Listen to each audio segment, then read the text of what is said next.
மயிலாடுதுறை மாவட்டம் சீர்காழி சட்டைநாதர் சுவாமி கோவிலில் வைகாசி மாத பிறப்பை முன்னிட்டு சிறப்பு கோபூஜை வெகு விமரிசையாக நடைபெற்றது.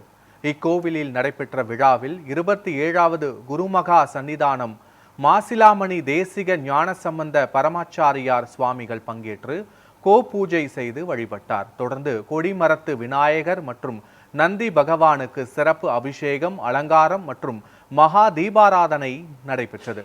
பின்னர் பசு கன்றுக்கு தீபாராதனை காட்டி பக்தர்கள் வாழைப்பழம், அகத்திக்கீரை வழங்கி வழிபட்டனர். இதில் ஏராளமான பக்தர்கள் கலந்து கொண்டு சுவாமி தரிசனம் செய்தனர்.